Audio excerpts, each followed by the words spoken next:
हाल है आप सबके। तो एक बार फिर आपका मेडू हब में बहुत बहुत स्वागत है। मेरा नाम डॉक्टर एनके शर्मा है। नीट एग्जाम की हम तैयारी कर रहे हैं। ये लाइव क्लास है, क्लास 11 ह्यूमन फिजियोलॉजी यूनिट है। इसमें हम चैप्टर पढ़ रहे हैं बॉडी फ्लूइड्स एंड सर्कुलेशन। इस चैप्टर से 2 या 3 क्वेश्चन नीट एंट्रेंस एग्जाम में पूछे जाते हैं। आप जानते हैं नीट एंट्रेंस एग्जाम में बायोलॉजी की इंपॉर्टेंस बहुत ज्यादा है। बायोलॉजी 360 नंबर की आती है 720 में से, और अगर आपको गवर्नमेंट मेडिकल कॉलेज की सीट लेनी है तो बायो में बहुत ज्यादा स्कोर करना बहुत ज्यादा जरूरी है, क्योंकि कट ऑफ ऊंची जा रही है। बायोलॉजी आपका प्रिय सब्जेक्ट है, बायोलॉजी में आपको कॉन्फिडेंस ज्यादा है, आपको बहुत ज्यादा स्कोर करना चाहिए बायोलॉजी में। 620 625 ये वो नंबर है जिसे अब आप सेफ मान सकते हैं। जो नए सरकमस्टांसेस हैं, एंट्रेंस में इस तरह की कट ऑफ जा रही है, इमीडिएटली 340 350 360 बायोलॉजी में स्कोर करना आप समझ गए कि कितना ज्यादा जरूरी है अगर आप गवर्नमेंट मेडिकल कॉलेज की सीट पर सिलेक्शन चाहते हैं। दूसरा, बायोलॉजी का एक और बहुत बड़ा एडवांटेज है, क्योंकि आप 1 घंटे में बायोलॉजी खत्म कर सकते हैं, और किसी भी काम की शुरुआत अगर बहुत अच्छी हो जाए तो कॉन्फिडेंस बढ़ता है। तो बायोलॉजी में यह होगा कि जैसे ही आप बायोलॉजी से पेपर शुरू करेंगे और पहले 1 घंटे में आपने बायो को अटेम्प्ट कर दिया और आपको पता लग गया दिल में कि मेरा पेपर बहुत अच्छा हुआ है, तो ये कॉन्फिडेंस लेकर के आप इसे कैरी करके आगे जाएंगे फिजिक्स और केमिस्ट्री में। और उस फिजिक्स और केमिस्ट्री में जब आप कॉन्फिडेंस लेके जाएंगे और बहुत सारा टाइम अवेलेबल होगा तो आपका पेपर बहुत अच्छा होगा। तो ये वो 2 वजह है जो कि बायोलॉजी के लिए बहुत इंपॉर्टेंट है नीट एंट्रेंस एग्जाम में।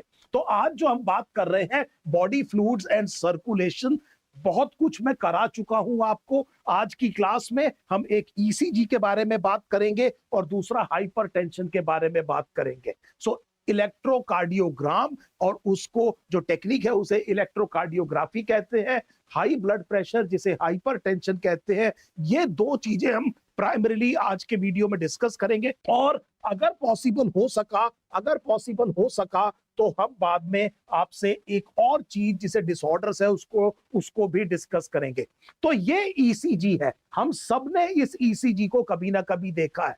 ईसीजी में सिंपल सी बात यह है कि आपके हार्ट के अंदर की जो इलेक्ट्रिकल एक्टिविटी है उसको हम सरफेस से रिकॉर्ड कर रहे हैं। तो चलिए मैं सिंपल बात यह लिखता हूं कि ईसीजी में हम कर क्या रहे हैं। ईसीजी में हमने हार्ट के अंदर की जो इलेक्ट्रिकल एक्टिविटी है उसको हमने रिकॉर्ड किया, और ये रिकॉर्ड किया सरफेस ऑफ द चेस्ट से। सो बॉडी सरफेस से हार्ट के अंदर जनरेट होने वाली इलेक्ट्रिकल एक्टिविटी को रिकॉर्ड किया। इस टेक्निक को भी ईसीजी कहते हैं। ये जो रिकॉर्ड आया इसे भी ईसीजी कहते हैं। अगर आप टेक्निक की बात करेंगे तो मैं इलेक्ट्रोकार्डियोग्राफी शब्द इस्तेमाल करूंगा, और जो ग्राफ आता है अगर आप वो पूछेंगे तो वो ग्राफ इलेक्ट्रोकार्डियोग्राम होगा। अब देखिए, इसमें 2 चीजें बड़े ध्यान से समझिए। यहां पर ये जो एक्सिस है इसके ऊपर आप मेजर कर रहे हैं what is known as the voltage. So ध्यान से समझिएगा, यहां पर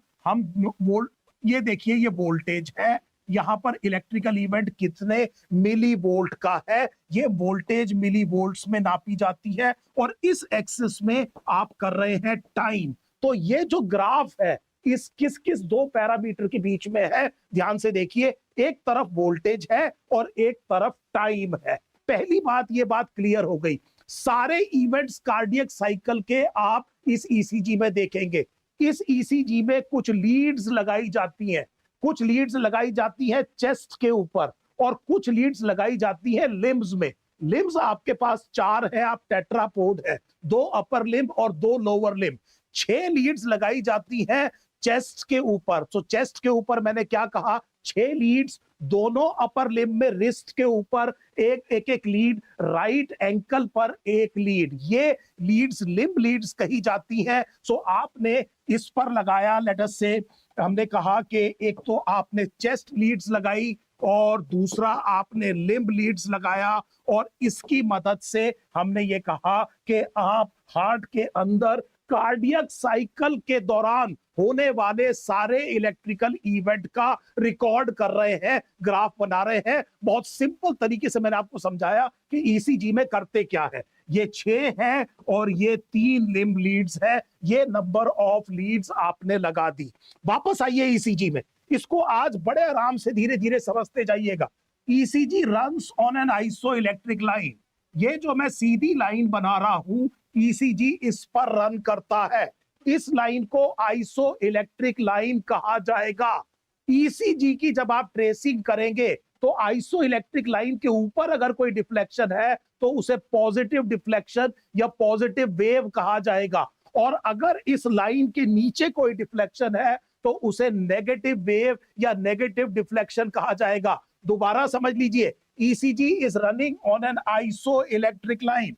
तो मैं ये शब्द यहां पर लिख देता हूं। हमने ये कहा कि ईसीजी आइसो इलेक्ट्रिक लाइन पर चलता है। ईसीजी की रिकॉर्डिंग के दौरान जो भी चीज इसके ऊपर आई उसे हम पॉजिटिव वेव कहेंगे, जो भी नीचे आया उसे आप नेगेटिव डिफ्लेक्शन या नेगेटिव वेव कहेंगे। I hope this is now clear. अब देखिएगा बेटे, बड़े ध्यान से समझिएगा इस चीज को, बहुत ध्यान से। मैं जब कार्डियक साइकिल को रिकॉर्ड कर रहा हूं तो सबसे पहले एक पॉजिटिव डिफ्लेक्शन आपको दिखाई दिया। सो ये वाली वेव देखिए, ये एक पॉजिटिव डिफ्लेक्शन वापस आया ईसीजी आइसो इलेक्ट्रिक लाइन पर। थोड़ी देर आइसो इलेक्ट्रिक लाइन पर रन किया, एक छोटी सी नेगेटिव वेव आई। देखिए बेटे, एक छोटी सी नेगेटिव वेव आई और फिर ये आइसो इलेक्ट्रिक लाइन से एक बहुत बड़ा पॉजिटिव डिफ्लेक्शन। सो आपको दिखाई दे रहा है ये पॉजिटिव डिफ्लेक्शन और एक और नेगेटिव डिफ्लेक्शन। तो यहां पर एक्चुअली ये जो पार्ट है इसमें 3 वेव्स है, 2 नेगेटिव और एक पॉजिटिव डिफ्लेक्शन है। ये एक छोटी वेव आपको दिखाई दे रही है जो ऊपर जा रहा है आइसो इलेक्ट्रिक लाइन के, ये दूसरी वेव है, और तीसरी जो नीचे दिखाई दे रही है। The ECG comes back to the isoelectric line again and finally produces a positive wave. एक पॉजिटिव वेव आप देख रहे हैं, और ये इवेंट ऑफ कार्डियक साइकिल है जो कि आपने सरफेस ईसीजी पर रिकॉर्ड कर दिया। अब आप ये समझिए कि मैंने जो इसका नॉमेनक्लेचर किया वो इंग्लिश अल्फाबेट के हिसाब से किया। ये जो पहला पॉजिटिव डिफ्लेक्शन था इसे पी वेव कहा जाता है। ये जो छोटी सी एक नेगेटिव डिफ्लेक्शन है इसे क्यू वेव कहा जाता है। ये जो एक बड़ी आर वेव, इसको, ये जो पॉजिटिव डिफ्लेक्शन है इसको आर वेव कहा जाता है, और यहीं से जो छोटी डिफ्लेक्शन आपको दिखाई दे रही है इसे एस वेव कहा जाता है, और फाइनली एक टी वेव है। सो अगर आप इसको ड्रॉ करें, अगर आप ईसीजी के इवेंट्स को ड्रॉ करें तो सबसे पहले ईसीजी में एक पॉजिटिव डिफ्लेक्शन आएगा जिसे पी वेव कहा जाता है। फिर ये वापस आएगा आइसो इलेक्ट्रिक लाइन पर, एक छोटा सा नेगेटिव डिफ्लेक्शन आएगा जिसे क्यू वेव कहा जाता है। यहीं से एक बड़ा डिफ्लेक्शन आएगा, पॉजिटिव वेव होगी, इसे आर कहेंगे। यहीं से एक छोटा डिफ्लेक्शन, इसे एस कहेंगे। It will come back to the isoelectric line, और फिर एक और वेव आएगी जो इससे बड़ी होगी, इसको आप टी वेव कहेंगे। तो ये पी है, ये छोटे वाला क्यू है, ये बड़े वाला आर है, ये एस है, और ये टी वेव है। I hope you understand the morphology of ECG. Surface ECG में आपको ये समझ में आ गया कि कौन सी चीज क्या है। आपको at the level of NEET entrance exam 2 चीजें और सीख लेनी चाहिए। ध्यान दीजिएगा बेटे, आपको 2 चीजें और आनी चाहिए, बिगिनिंग ऑफ पी से लेकर के बिगिनिंग ऑफ क्यू तक। बड़े ध्यान से समझिएगा बेटे, बिगिनिंग ऑफ पी से लेकर के बिगिनिंग ऑफ क्यू तक अगर क्यू है, कई बारी क्यू नॉर्मल ईसीजी में नहीं होता। Sometimes Q wave is not present in normal ECG, तब हम आर तक नापेंगे। इस इंटरवल को आप देख रहे हैं, पी आर इंटरवल कहा जाता है। इसको आप पी क्यू भी कह सकते हैं अगर आप इसे क्यू तक नाप रहे हैं तो। एक तो एज अ नीट एस्पिरेंट आपको ये पता होना चाहिए। दूसरी चीज, एंड ऑफ द एस से बिगिनिंग ऑफ टी तक, ये जो पार्ट है इसको एस टी सेगमेंट कहा जाता है। It always should lie on the isoelectric line, ये आइसो इलेक्ट्रिक लाइन पर होनी चाहिए। तो दोबारा समझ लीजिए, मेरे पास पी वेव है, क्यू वेव है, आर वेव है, एस वेव है, टी वेव है। क्योंकि क्यू आर और एस वेव एक के बाद एक है तो एप्रोप्रिएटली इन तीनों को मिलाकर के क्यू आर एस कॉम्प्लेक्स कहा जाता है। So these together they constitute what is called as QRS complex. मुझे दो इंटरवल और पता होने चाहिए, इसको एक को मैंने कहा PQ या PR इंटरवल और दूसरे को मैंने कहा ST सेगमेंट. ST सेगमेंट एक नॉर्मल पर्सन में आइसो इलेक्ट्रिक लाइन पर सिचुएटेड होनी चाहिए. सो मोटे तौर पे मुझे ये समझ में आ गया कि ECG में क्या क्या चीजें हैं. उम्मीद है आप बहुत अच्छे से फॉलो कर रहे होंगे. एक चीज हर एक बच्चे को मैं शुरू में बता देता हूं बेटे. There is a term which is called as depolarisation. Depolarisation एक इलेक्ट्रिकल फिनोमेना है और उसकी वजह से कॉन्ट्रैक्शन होता है. सिस्टोल और डीपोलराइजेशन का मतलब एक ही नहीं है. सो सिस्टोल और depolarisation are not synonymous. Depolarisation की वजह से सिस्टोल होता है. सो ध्यान से समझिएगा बेटे, मैं ये कह रहा हूं कि जब भी डीपोलराइजेशन होगा उसकी वजह से हम ये कह रहे हैं कि क्या होगा बच्चे, सिस्टोल होगा. सो this is something very very important. ध्यान दीजिएगा बेटे, हम ये कह रहे हैं कि अगर मान लीजिए ये वाली पी वेव एट्रियल डीपोलराइजेशन है तो इसकी वजह से सिस्टोल होगा. इसी तरह से ये QRS अगर मान लीजिए वेंट्रिकुलर डीपोलराइजेशन है तो इसकी वजह से वेंट्रिकुलर सिस्टोल होगा. और ये टी वेव बाद में देखेंगे क्या चीज है. आपके सामने मैंने फिर ECG बना दिया. इसका मतलब सबसे पहले देखिए पी वेव. पी वेव का मतलब है atrial depolarisation. Atrial depolarisation, atria की जो मेम्ब्रेन है, एट्रिया में जो मसल्स है उसकी जो मेम्ब्रेन है वो पोलराइज्ड है. आपने इसको पढ़ा हुआ है नर्व पोटेंशियल में. बाहर एक्सेस ऑफ पॉजिटिव आयंस है, अंदर एक्सेस ऑफ नेगेटिव आयंस है. और डीपोलराइजेशन का मतलब ये होता है that the polarity is reversed. Polarity reversed हो गई है बेटे और इस चीज को हम कहते हैं डीपोलराइजेशन. इसी डीपोलराइजेशन को एक्शन पोटेंशियल कहा जाता है. ये जो सडन रिवर्सल होता है पोलैरिटी का, इसकी वजह से ही डीपोलराइजेशन होता है. डीपोलराइजेशन को ही एक्शन पोटेंशियल कहा जाता है. तो कोई भी चीज जो एक्साइटेबल है वो एक्शन पोटेंशियल जनरेट कर रहा है, इसका मतलब वो मेम्ब्रेन जो कि पोलराइज्ड है, अचानक आप उसको स्टिमुलेट करेंगे तो वो डीपोलराइज हो जाएगी. सो ये पी वेव एट्रियल डीपोलराइजेशन है. ये Q है बेटे, ये R है, ये S है. इन तीनों को मिलाकर के QRS कॉम्प्लेक्स कहते हैं. QRS complex will be for ventricular depolarisation. So बड़े ध्यान से देखिए, वेंट्रिकुलर डीपोलराइजेशन आपको किससे पता चलता है? QRS से. और उसके बाद जो टी वेव है, ये जो टी वेव आपको दिखाई दे रही है, this is basically ventricular repolarization. So हमने ये कहा कि ये चीज वेंट्रिकुलर रीपोलराइजेशन है. सो सबसे पहले ECG में वेव्स का मतलब देखिए. पी वेव का मतलब एट्रियल डीपोलराइजेशन है, QRS का मतलब वेंट्रिकुलर डीपोलराइजेशन है और टी वेव का मतलब वेंट्रिकुलर रीपोलराइजेशन है. जब ये मेम्ब्रेन दोबारा ऐसी हो जाएगी एक्शन पोटेंशियल जनरेट करने के बाद में, तो उसे रीपोलराइजेशन कहेंगे. जब ये उल्टा होगा तो इसे डीपोलराइजेशन कहेंगे. डीपोलराइजेशन को ही एक्शन पोटेंशियल कहा जाता है. सो इस तरह की चीजों को समझिए. एक मेम्ब्रेन रेस्टिंग ऐसी है, उसको स्टिमुलेट किया, वो डीपोलराइज हुई, एक्शन पोटेंशियल जनरेट हुआ और दोबारा अगले स्टिमुलस के लिए तैयार हो गई. इस प्रोसेस को हम रीपोलराइजेशन कह रहे हैं. वेंट्रिकल का जो रीपोलराइजेशन है, that is represented on the surface ECG by the T wave. Now this is very important again. एक बार दोबारा मैं आपके सामने ये बात बिल्कुल क्लियर कर दूं कि डीपोलराइजेशन का मतलब सिस्टोल नहीं है. दोनों एक ही शब्द नहीं है. डीपोलराइजेशन की वजह से सिस्टोल होता है. आपने किसी चीज को पहले स्टिमुलेट करना है और stimulation will lead to contraction. So इसका मतलब ये हुआ कि इस एट्रियल डीपोलराइजेशन की वजह से एट्रियल सिस्टोल होगा. Contraction of both the chambers, atria. और वेंट्रिकुलर डीपोलराइजेशन की वजह से हम देखेंगे कि वेंट्रिकुलर सिस्टोल होगा. Now I hope this is now absolutely clear. Immediately आपके दिमाग में एक क्वेश्चन आएगा. यहाँ पर एक क्वेश्चन आपके दिमाग में यह आएगा कि सर आपने एट्रिया का डीपोलराइजेशन लिखा, वेंट्रिकल का डीपोलराइजेशन लिखा, वेंट्रिकल का रीपोलराइजेशन लिखा, एट्रिया का रीपोलराइजेशन नहीं लिखा. इसलिए नहीं लिखा बेटे कि एट्रिया का जो रीपोलराइजेशन है उसका जो एम्पलीट्यूड है, जो वोल्टेज है, वो इतनी कम होती है कि सरफेस ECG से उसे रिकॉर्ड नहीं किया जा सकता.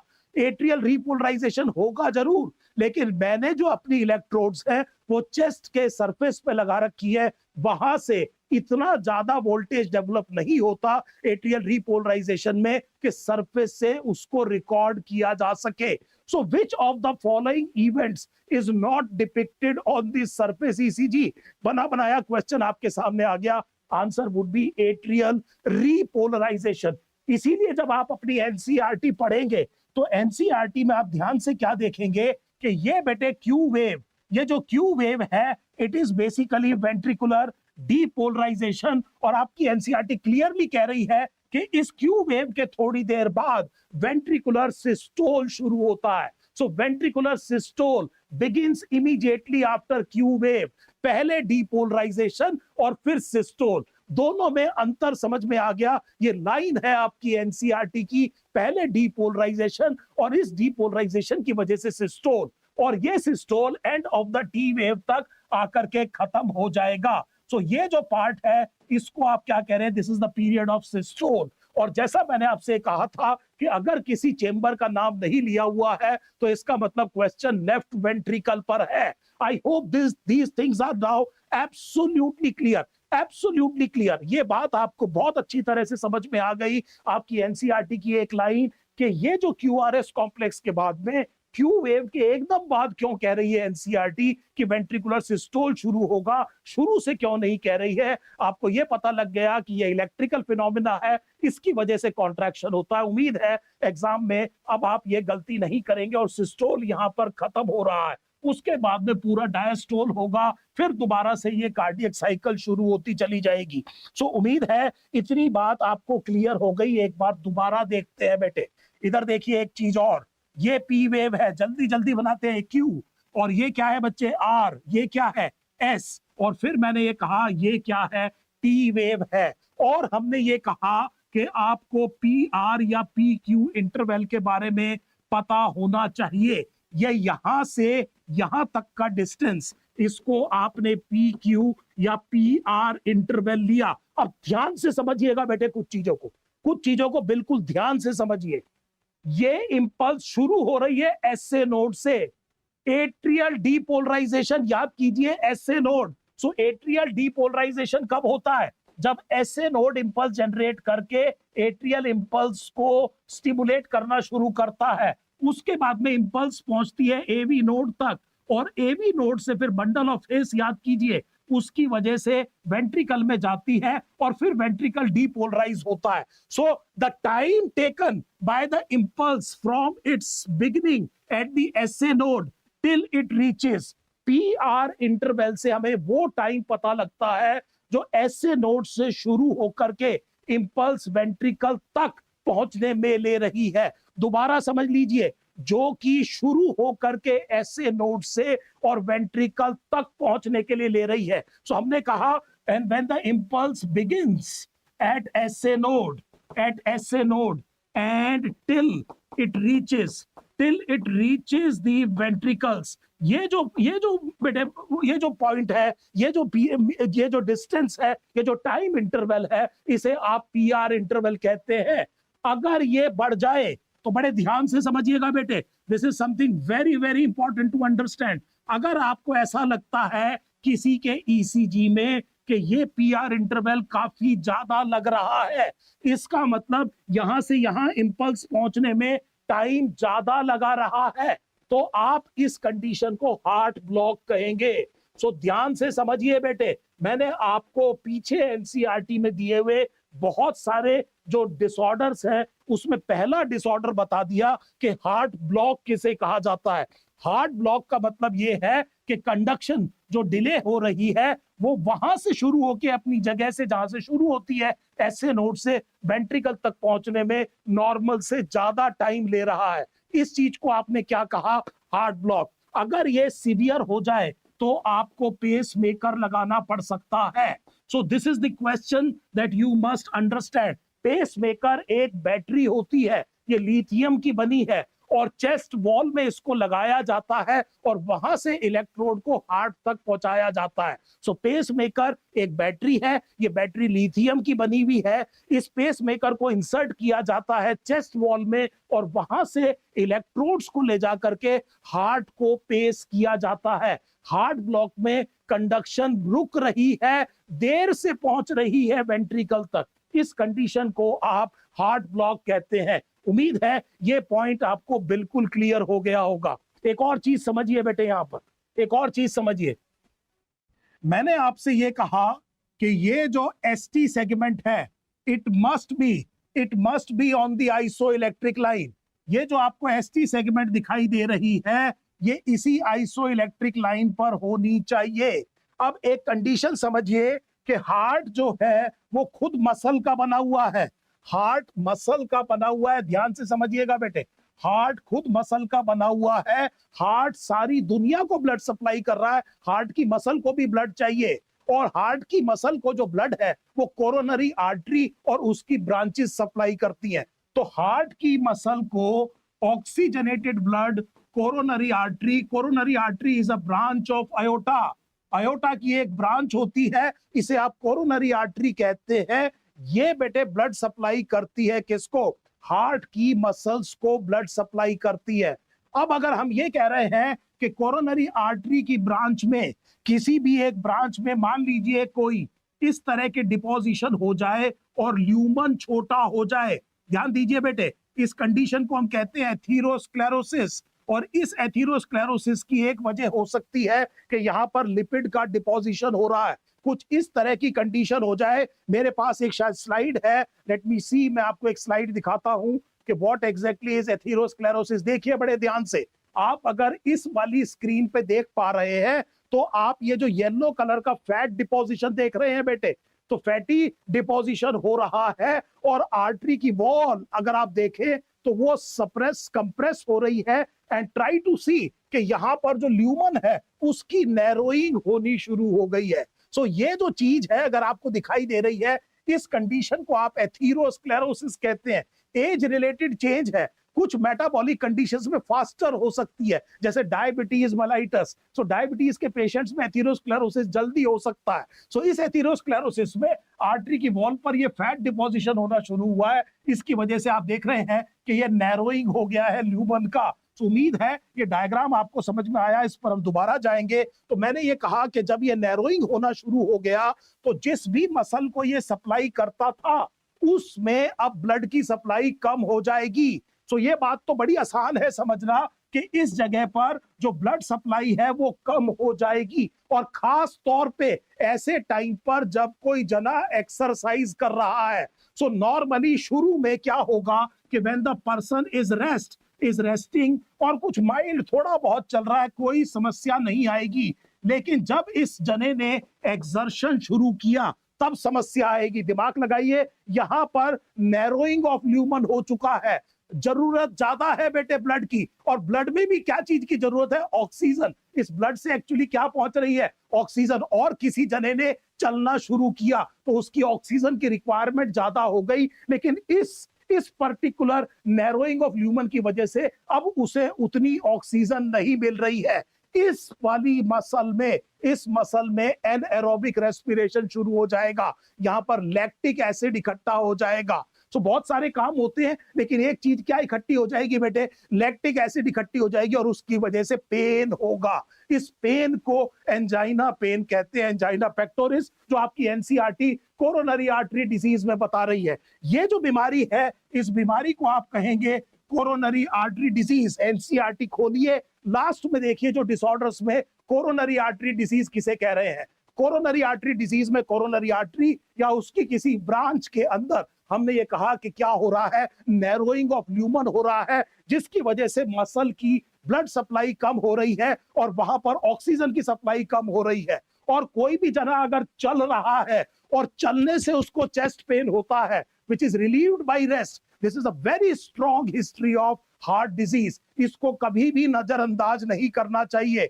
चलने से दर्द होना और रुकने से, आराम करने से दर्द का गायब हो जाना, ये बहुत स्ट्रांगली एक इशारा करता है कि ये एथेरोस्क्लेरोसिस, कोरोनरी आर्टरी डिजीज, इस तरह की प्रॉब्लम है, ये एंजाइना पेन है। इसको इवेल्युएट करना बहुत ज्यादा जरूरी है। और इस कंडीशन को हम कहते हैं कोरोनरी आर्टरी डिजीज में, मायो मतलब मसल, किसकी मसल बेटे? हार्ट की, इसीलिए इसको कहेंगे कार्डियल। और क्योंकि ब्लड सप्लाई कम हो रही है, इसे हम कहते हैं मायोकार्डियल इस्कीमिया।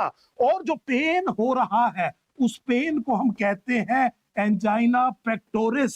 सो ये सारे के सारे टर्म्स हमें समझ में आ रहे हैं। हमें ये भी पता चल रहा है कि ये एंजाइना हो क्यों रहा है। और खास तौर पे angina on exertion, angina on exertion which is relieved by rest. इसीलिए आपने देखा होगा लोगों का टीएमटी टेस्ट किया जाता है, क्योंकि हम क्या करते हैं, उनको कहते हैं कि आप भागिए टीएमटी पर, तो हम उन्हें एक्सर्ट करा रहे हैं और साथ में हम रिकॉर्ड कर रहे होते हैं उनका ईसीजी, ये देखने के लिए कि कोई चेंज आता है कि नहीं आता है। We want to induce the changes that the person is likely to have when this person exerts. So कोई भी ऐसा पेन जो चलने से होता है और रुकने से ठीक हो जाता है, जैसा मैंने आपसे कहा, बहुत स्ट्रांगली सजेस्ट करता है कि ये एक कार्डियक प्रॉब्लम हो सकती है। इस कंडीशन को मायोकार्डियल इस्कीमिया कहते हैं। इस चीज को पहचानिए, इसे एंजाइना पेक्टोरिस कहा जाता है। और एक चीज और ध्यान से समझ लीजिएगा बेटे, इस टाइम पर अगर दर्द के दौरान आप ईसीजी करेंगे, तो ये क्वेश्चन 2-3 साल पहले बेटे एक बार पूछ लिया था,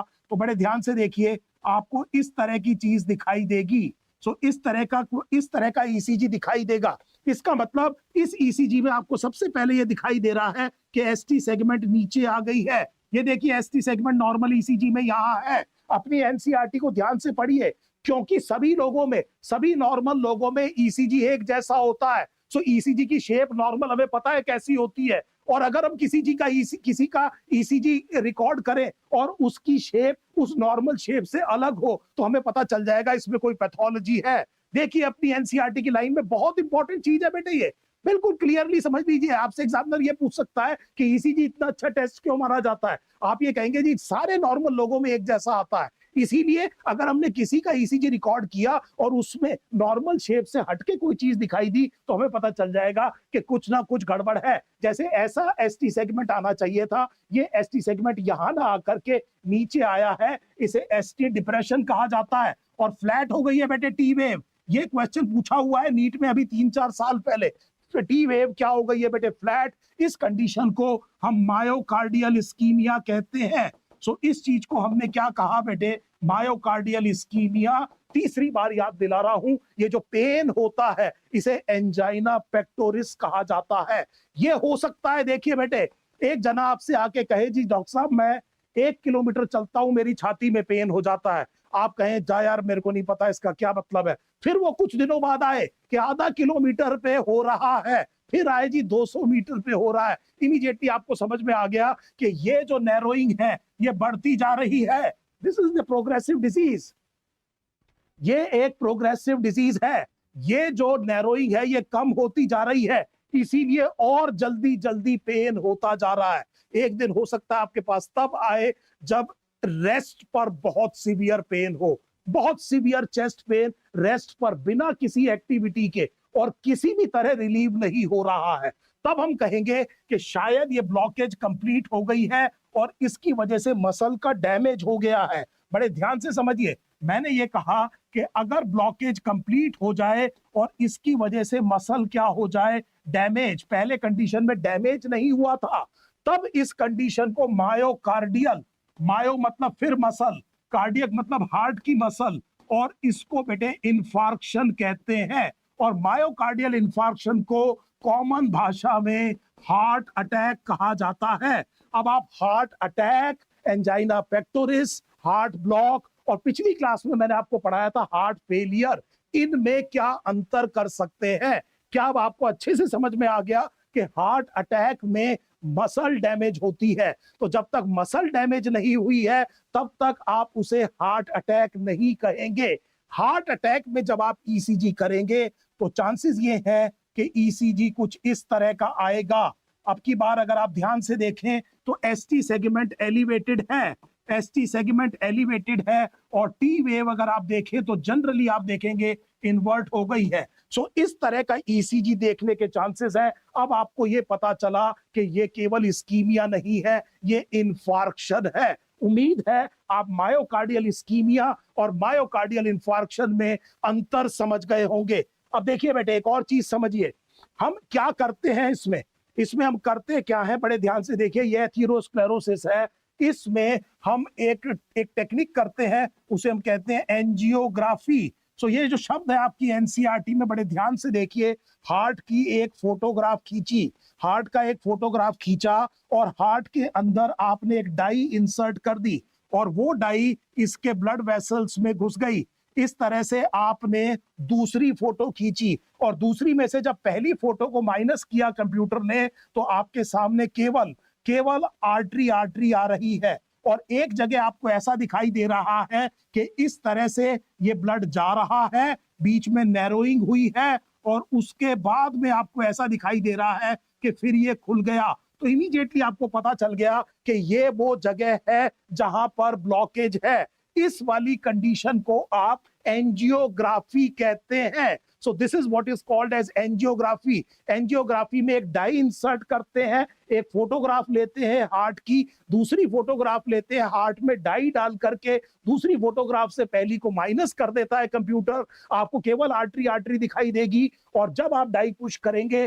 तो डाई बीच में रुक रही होगी और आपको पता चल जाएगा कहां पर कितने % ब्लॉकेज है। तो आप सुनते होंगे जी 70% ब्लॉक है, 90% ब्लॉक है। आपको समझ में आ गया कि ये किस तरह से करते हैं। अब इतने के बाद में एक नीट एस्पिरेंट को क्या पता होना चाहिए? एक और चीज आपको जो पता होनी चाहिए वो ये है, हम करते ये हैं कि हम कर ये सकते हैं, यहाँ पर बड़े ध्यान से देखिए, काम हम ये कर सकते हैं कि मैं एक आर्टरी में से, ध्यान से समझिएगा बेटे, तो मैं बहुत छोटे से तरीके से आपको ये बता रहा हूं कि मान लीजिए ये अयोटा है और ये अयोटा है। शायद ये कलर उतना अच्छा नहीं है, मैं दूसरा कलर लेता हूं बेटे, जस्ट गिव मी 1 सेकेंड। मैं एक कलर और ले लेता हूं, let us take this colour. So हम ये कह रहे हैं ये अयोटा है एंड लेट अस से कि ये अयोटा की ब्रांच है, ये कोरोनरी आर्टरी है और इस कोरोनरी आर्टरी में यहां पर एक थ्रोम्बस है। शब्द देखिए बेटे मैंने क्या इस्तेमाल किया, ये थ्रोम्बस है। थ्रोम्बस इंट्रावास्कुलर क्लॉट को कहते हैं। आज मैं आपको बहुत सारे इंपॉर्टेंट शब्द करा रहा हूं, आपके पास अगर कॉपी पेन है तो जरूर लिखिए। इंट्रावास्कुलर क्लॉट को थ्रोम्बस कहा जाता है। सो हमने कहा कि यहां पर ये ब्लॉकेज है, ये अयोटा है, ये अयोटा डिवाइड हुई इस तरह से और अल्टीमेटली यहां पर एक आर्टरी आई, यहां पर ग्रोइन में एक लोअर लिम्ब में एक आर्टरी आई जिसे हम फेमोरल आर्टरी कहते हैं। उससे आपने एक गाइड वायर इंसर्ट किया। ध्यान दीजिए बेटे, एक वायर आपने इंसर्ट किया एक जगह से दूसरी जगह जाकर के, इसको आपने पंचर कर दिया और उसके ऊपर आपने एक कैथेटर यहां पर पहुंचा दिया। सो यहां पर आपने एक कैथेटर पहुंचा दिया। So please try to understand this very very clearly. बेटे एक चीज आपको बहुत शानदार चीज दिखाते हैं। सो आप 1 मिनट होल्ड कीजिए और ये देखिए बेटे, तो अगर हम मान लीजिए आपको एक फोटो दिखाएं तो आपको बहुत अच्छे से समझ में आ जाएगा कि मैं क्या कहना चाह रहा हूं कि किस तरह से हम एक जगह से दूसरी जगह पहुंच सकते हैं। Now this is very very easy, क्योंकि ये शब्द आप बहुत कॉमनली सुनते हैं, इसीलिए आपको थोड़ा बहुत इनके बारे में पता भी होना चाहिए। तो हम ये कर रहे हैं, ये देखिए बेटे, हमने क्या किया, जॉन हॉपकिंस मेडिसिन, हमने क्या किया कि ये कैथेटर पहुंचा दिया और इस कैथेटर के चारों तरफ एक बैलून है। बाहर से जब आप बैलून को इन्फ्लेट करेंगे तो वो इस थ्रोम्बस को खोल देगा। ध्यान से देखिए बेटे, और उसके बाद में आपने यहां पर एक छल्ले जैसी चीज फंसा दी, फॉर एग्जाम्पल लाइक दिस। बड़े ध्यान से देखिए बेटे, आपने एक यहां पर ये ब्लॉकेज था, आपने एक तार डाला, तार के चारों तरफ बैलून है, बैलून को इन्फ्लेट करके इसको खोल दिया, इसको बाहर निकाल लिया। ये जो आपको जाली दिखाई दे रही है इसे स्टेंट कहते हैं, उसको आपने यहां छोड़ दिया। इस वाली कंडीशन को एंजियोप्लास्टी कहा जाता है। ये वो चीज है जो बैलून डालना, जिसे कहते हैं ना कि एक स्टेंट डाल दिया है। आप लोग कॉमनली समझते हैं, आप नीट एंट्रेंस की तैयारी कर रहे हैं, अब आपको ये पता होगा कि एक्चुअली यहाँ पर हो क्या रहा है। सो बड़े ध्यान से देखिए, एक इस तरह से प्लाक था, एक तार को इंसर्ट किया, उसके चारों तरफ बैलून, उसके चारों तरफ एक इस तरह का छल्ला शब्द मैं इस्तेमाल कर रहा हूं। आपने बैलून को इन्फ्लेट करके इसको खोला और इसको बाहर निकाल लिया गाइड वायर को, और आपने एकदम इसका रास्ता खोल दिया। This is what exactly is done in angioplasty. So angiography करी, आपको पता चला कि कौन सी आर्टरी में है, आप एक आर्टरी से दूसरी आर्टरी में घुसते हुए गाइड वायर आपने पहुंचाया और इस चीज का आपने ट्रीटमेंट कर दिया। सो this is basically what is done. ये हम करते हैं किसमें बेटे? शाबाश, आपके कोरोनरी आर्टरी डिजीज में। अगर आप ध्यान से देखें तो ये आपकी एनसीईआरटी है। इस एनसीईआरटी में देखिए बेटे, ये देखिए कोरोनरी आर्टरी डिजीज, ये शब्द आ गया बेटे एथेरोस्क्लेरोसिस, ये शब्द आ गया बेटे एंजाइना। हार्ट फेलियर में आपको बता चुका हूं। हार्ट फेलियर के बाद में हमें ये पता लग गया बेटे हार्ट अटैक किसे कहते हैं। सो ये सारे के सारे टर्म सिनोनिम्स नहीं है। अब देखिए कितनी सारी चीजें हमें समझ में आ गई।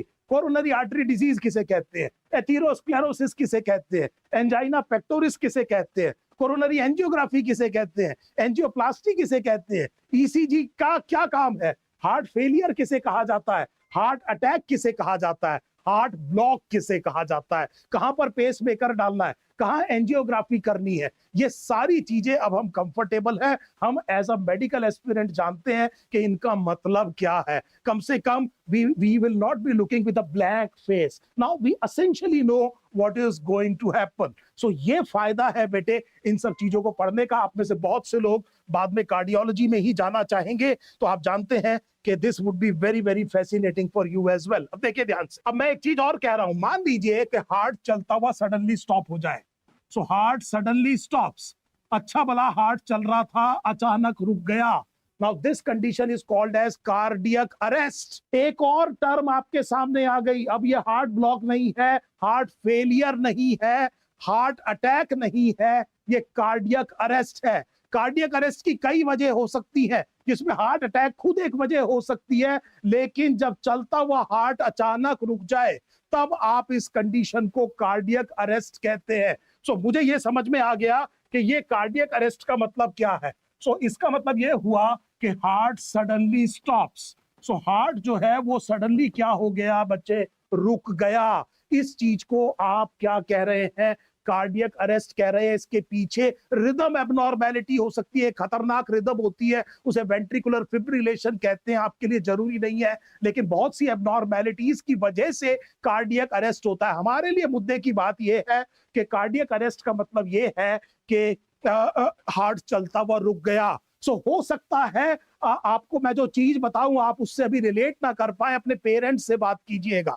सो होता यह था कि जब पुराने टाइम पर कुछ सालों पहले जो घर पे टीवी लगता था, ब्लैक एंड व्हाइट जो टीवी होता था, उसमें बड़ी प्रॉब्लम आती थी। एक जना ऊपर एंटेना ही ठीक करता रहता था। शायद आप लोगों को तो नहीं पता होगा, आप लोगों के पास टेलीकॉम क्रांति आ चुकी है हाथ में, लेकिन अगर आप अपने पेरेंट्स से पूछेंगे तो वो बताएंगे कि एक जना थोड़ा सा एंटेना ही ठीक करता रहता था। नीचे वाला पूछता था आ गई क्या पिक्चर आ गई? तो हाँ जी आ गई आ गई आ गई। तो एक जना ऊपर ही रहता था, नहीं तो कुछ ना कुछ गड़बड़ होती थी। कभी कभी पिक्चर छोटी कभी बड़ी हो जाती थी। तो जब इस तरह से वो टीवी गड़बड़ करता था तो आपके फादर उठ करके जाकर के उसके कैबिनेट में एक तेजी से मुक्का मार देते थे, और उसके बाद कई बारी वो पिक्चर ठीक हो जाती थी। और फिर भी अगर ठीक नहीं हो रहा था तो एक बार पूरा टीवी बंद करके तार वार निकाल के दोबारा स्टार्ट करते थे, तो कई बारी वो ठीक शुरू हो जाता था। तो किसी को कार्डियक अरेस्ट है, आपने उसे देखा, अभी अचानक आपने देखा बहुत बहुत बड़ी इमरजेंसी है, एक सॉलिटरी थंप दे सकते हैं बेटे। सो कार्डियक अपेक्स पर एक सॉलिटरी थंप दे देना चाहिए। अगर रिब फ्रैक्चर होता है कोई बात नहीं, it should be very effective thump. एक आपने थंप देना है शॉक देने के लिए, ये वही टीवी वाला काम आपने कर दिया। और उसके अलावा फिर आपने टीवी में देखा होगा कई सारे सीरियल्स में एक मशीन होती है जिससे इलेक्ट्रिक शॉक दिया जाता है, उसको हम डिफिब्रिलेशन कहते हैं। उसको बुला करके उसको मंगा करके शॉक देते हैं, चेस्ट कंप्रेशन शुरू किया जाता है, सीपीआर कहा जाता है इस चीज को, ताकि कार्डियक अरेस्ट से पेशेंट को रिवाइव किया जा सके। सो इसके बारे में किसी दिन एक इंटरेस्टिंग 10-15 मिनट का एक सेशन करेंगे कि सीपीआर कैसे किया जाए, क्या बेसिक्स है। हम सबको पता होना चाहिए बेटे कि बेसिक कार्डियोपल्मोनरी रिससिटेशन एक सिंगल रेस्क्यूअर कैसे कर सकता है। हो सकता है भगवान ना करे किसी दिन इसकी जरूरत पड़ जाए, आप किसी की जान बचा सकते हैं। सो एजुकेटेड का मतलब केवल इन्फॉर्म्ड होना नहीं है, आपकी होलिस्टिक डेवलपमेंट होनी चाहिए। तो मेरे दिमाग में एक बात ये आई है, अगर आप एग्री करते हैं कि एक बढ़िया सा एक सेशन करेंगे 15 मिनट का, जिसमें केवल ये बताएंगे कि आपको बेसिक सीपीआर कैसे किया जाता है। So that would be a very very fun and interesting part of this. So उम्मीद है ये वाले सारे शब्द एक्चुअली अब आपको समझ में आ गए, यहां से यहां तक जो लिखा है। अब हम आते हैं अपने फाइनल इसके ऊपर, what is called as hypertension. आप में से हर एक जना जानता है हाइपरटेंशन का मतलब है हाई ब्लड प्रेशर। अब समस्या ये है कि पहले मुझे ये पता होना चाहिए कि ब्लड प्रेशर किसे कहते हैं। So I should know what exactly is blood pressure. So मुझे ये पता होना चाहिए कि ब्लड प्रेशर किसे कहा जाता है। तो मैं ये देखना चाह रहा हूं कि ब्लड प्रेशर किसे कहा जाता है। सो ब्लड प्रेशर का मतलब होता है बेटे, blood pressure is the pressure exerted by the moving column of the blood on the wall of the artery. इस बात को ऐसे समझिएगा बेटे ध्यान से। मान लीजिए कि ये एक आर्टरी है। सो यहां पर लेट अस से एक आर्टरी है, ध्यान दीजिए बेटे। तो थोड़ा सा टेक्निकल मुझे थोड़ी सी वो आ रही है। ये एक आर्टरी है, इसके अंदर ब्लड क्या कर रहा है बेटे, फ्लो कर रहा है। तो ये जो column of the blood, wall of the artery पर जो प्रेशर लगा रहा है, इसको आप ब्लड प्रेशर कहते हैं। So this is what is called as the blood pressure.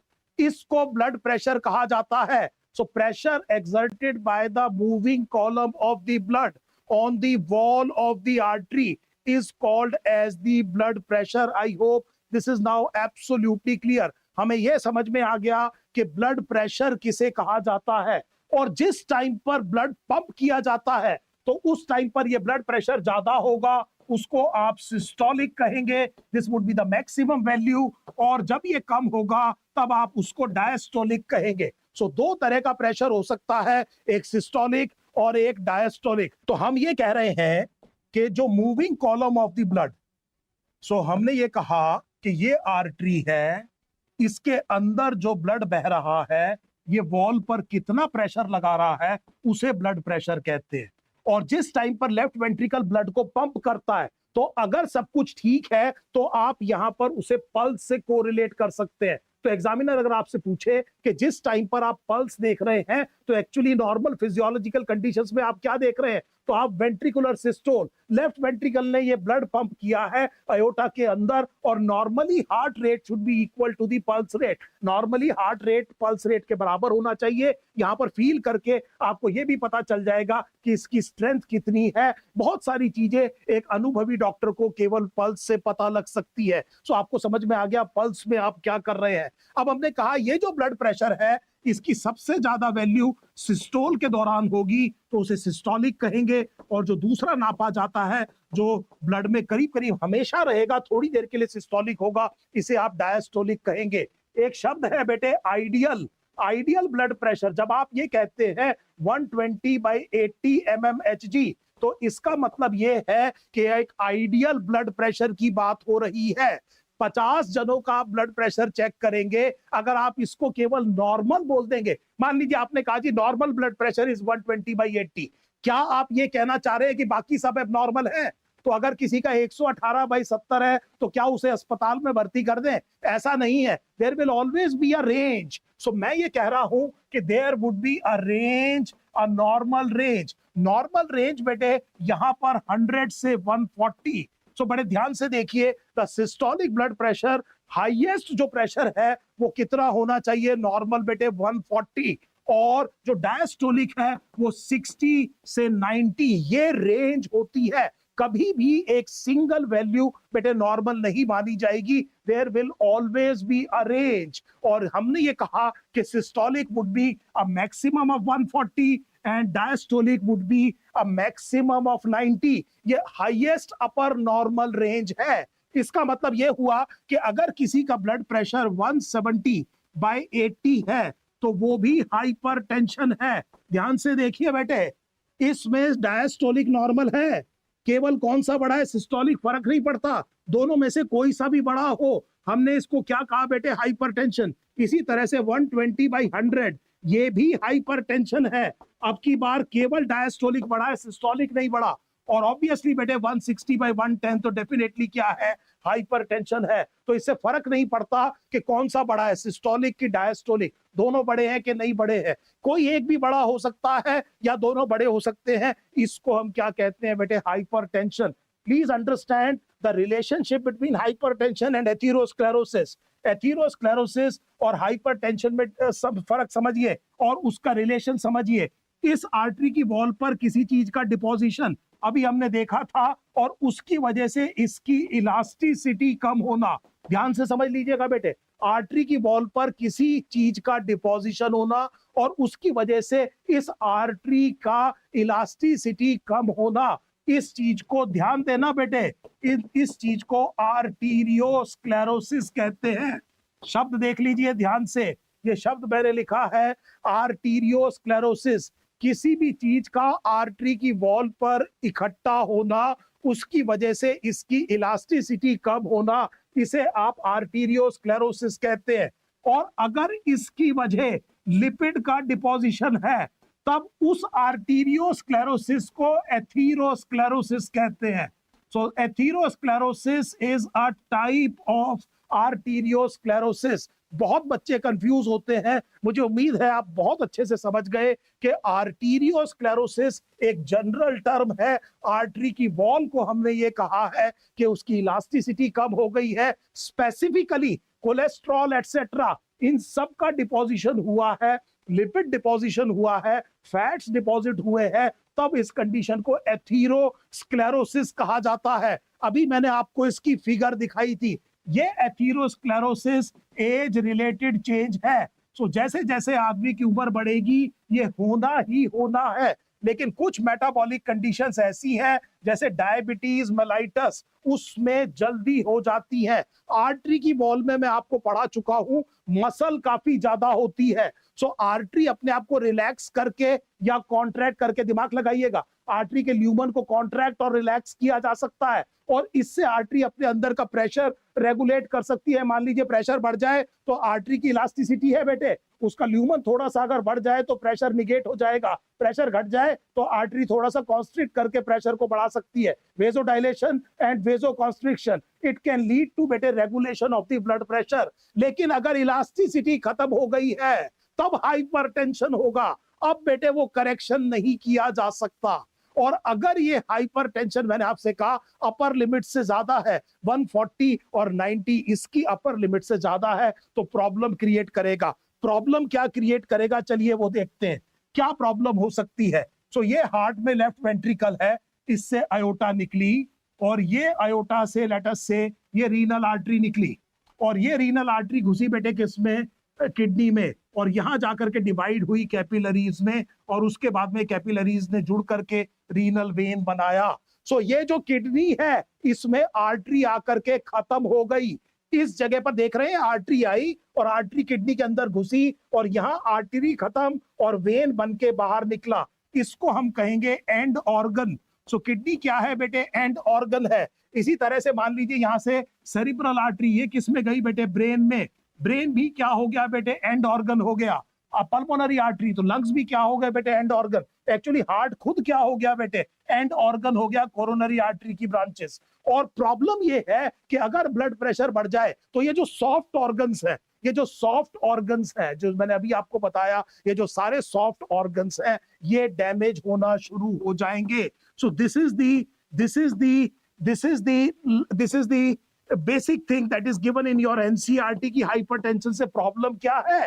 Hypertension से प्रॉब्लम ये है कि it causes and organ damage. And organs को क्या करता है बेटे, डैमेज कॉज करता है। और ये एंड ऑर्गन्स कौन कौन से, जैसा मैंने आपको बताया, it can be brain, it can be heart itself. इसीलिए हाइपरटेंशन प्रॉब्लम क्या है, एक कंडीशन होती है बेटे, इसे कहा जाता है असेंशियल हाइपरटेंशन। अब असेंशियल का मतलब जरूरी नहीं है, असेंशियल का मतलब आप ये मत समझ लेना ये बहुत बढ़िया है, बड़ी खुशी की बात है जी किसी को हाइपरटेंशन है, ये बहुत बहुत जरूरी चीज है, ऐसा कुछ नहीं है। असेंशियल का मतलब ये है कि हमें इसका कॉज नहीं पता, हमें एग्जैक्टली ये नहीं पता कि इसके पीछे वजह क्या है, और हम ये मान के चल रहे हैं कि एज रिलेटेड चेंजेस की वजह से इसमें हाइपरटेंशन हो रहा है, एथीरोस्क्लेरोसिस बढ़ता जा रहा है, आर्टरी की वॉल की इलास्टिसिटी कम हो रही है, यही वजह होगी और कोई वजह नहीं है। 90% के करीब केसेस में हमें बेटे कोई सीधी डायरेक्ट वजह नहीं मिलती। ऐसा नहीं मिलता कि किसी में पोटाशियम का लेवल इधर उधर हो रहा है और ब्लड प्रेशर घट बढ़ रहा है, फॉर एग्जांपल किसी में कोई ट्यूमर है इस तरह का जिसकी वजह से ब्लड प्रेशर हो रहा है, इस तरह के डायरेक्ट कॉजेस नहीं मिलते। इस तरह के केसेस को आप असेंशियल हाइपरटेंशन कहते हैं।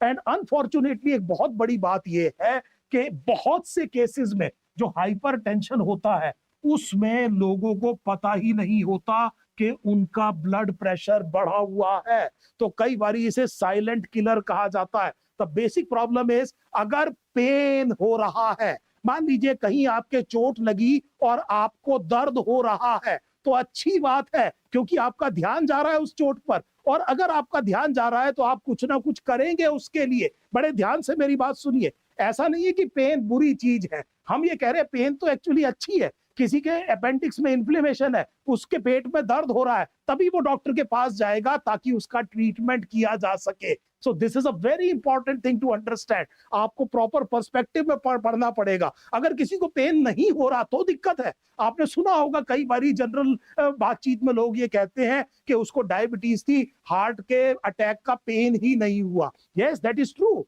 हार्ट अटैक कई बारी पेनलेस हो सकता है डायबिटिक्स में, and you can easily imagine बेटे the problem associated with it. कम से कम किसी को पेन होगा तो वो अस्पताल जरूर जाएगा, अपना शुरू में चेकअप जरूर कराएगा और जान बच सकती है। लेकिन अगर कोई चीज पेनलेस होनी शुरू हो गई, then immediately you can understand what exactly is the problem. So essential hypertension में कई बारी क्या नहीं मिलेगा बेटे, सिम्टम नहीं मिलेगा और सीधा एंड ऑर्गन डैमेज देखने को मिलेंगे। एंड ऑर्गन डैमेज में क्या क्या हो सकता है, देखिए कोरोनरी आर्टरी डिजीज। सो इसकी वजह से क्या हो सकती है कोरोनरी आर्टरी डिजीज, अभी हमने देखा myocardial ischaemia, myocardial infarction, cerebrovascular accident.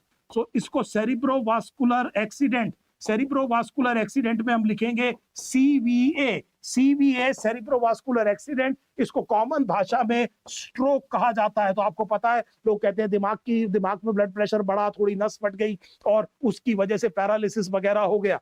इस कंडीशन को स्ट्रोक कहा जाता है। इसके अलावा बेटे वेरी फ्रीक्वेंटली किडनी का फेलियर हो सकता है। सो किडनी का फेलियर हो सकता है। ये सारे के सारे एंड ऑर्गन डैमेज किसकी वजह से होते हैं, ब्लड प्रेशर की वजह से होते हैं। कई बारी आंख में जो रेटिना है जिससे आप देख पाते हैं, जो लाइट सेंसिटिव लेयर है आपकी आंख की, वो डिटैच हो जाती है और इसकी वजह से अंधापना भी हो सकता है। सो कहने का मतलब ये है कि जिसकी भी एज 40 से ऊपर है या फैमिली हिस्ट्री है, उसको अपना ब्लड प्रेशर चेक कराना चाहिए। एक ब्लड प्रेशर एक नॉर्मल रेंज में रखना चाहिए। बड़ी आसानी से इस तरह की कॉम्प्लिकेशंस को रोका जा सकता है। उम्मीद है अब ये चैप्टर आपको बहुत अच्छे से समझ में आ गया होगा। पक्के तौर पे ये देख लीजिए बेटे, कोई भी आपका डाउट है इस चैप्टर से रिलेटेड, कोई भी आपका डाउट है, आप वो डाउट हमें यहाँ इस डिस्क्रिप्शन में डाल दीजिए।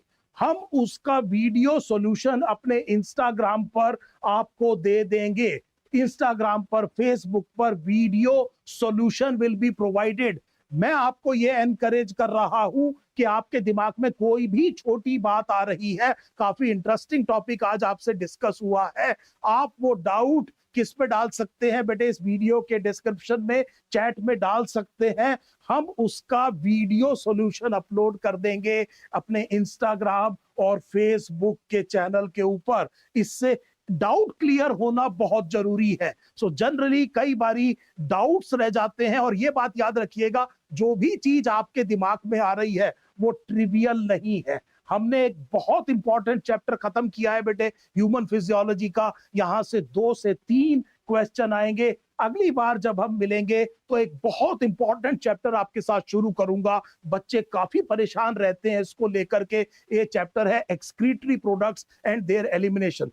चैप्टर तो छोटा है, रीनल फिजियोलॉजी की बात कर रहा हूं, पर कंसेप्ट हैवी चैप्टर है। आपको एनकरेज करूंगा एनसीईआरटी पढ़ के बैठिए। आप ये भी मुझे बता सकते हैं कि वो कौन से चैप्टर हैं जो आप चाहते हैं आपके साथ पहले डिस्कस किए जाएं। सो ये सारी फैसिलिटीज मेडू हब पर आपके लिए अवेलेबल है। फिजिक्स केमिस्ट्री की क्लासेस भी चल रही हैं। 5:30 से 6:30 हमारा टाइम है बेटे। लाइव सेशन का शेड्यूल आपके साथ शेयर कर दिया जाएगा। आप पिक एंड चूज करिए, इन क्लासेस को अटेंड कीजिए जो आपको लगता है आपकी जरूरत है। आप किसी इंस्टीट्यूट जा रहे हैं, आपको कुछ समझ नहीं आया, आप यहाँ पर आकर के इस काम को कर सकते हैं। बहुत सारे टेस्ट आपको कराएंगे। मोटिवेशन, मेंटरशिप, इसकी बहुत जरूरत है। जैसे नहाना रोज जरूरी होता है, ऐसे ही एक पॉजिटिव एनर्जी भी रोज चाहिए, मेंटरशिप चाहिए। ज्यादा देर तक मोटिवेशन टिकता नहीं है। तो सारी की सारी चीजें, मतलब एक होलिस्टिक अप्रोच लेकर के मेडू हब पर हम लोग आपके सामने प्रेजेंट हुए हैं। हैं। तो जो भी आपकी रिक्वायरमेंट है, आपका फीडबैक हमें इम्प्रूव करने में बहुत मदद करेगा। अपना फीडबैक जरूर हमसे शेयर कीजिए। अगली बायोलॉजी क्लास में आपसे मिलेंगे excretory products and there elimination के साथ। आपके टाइम के लिए बहुत बहुत धन्यवाद। Thank you so much.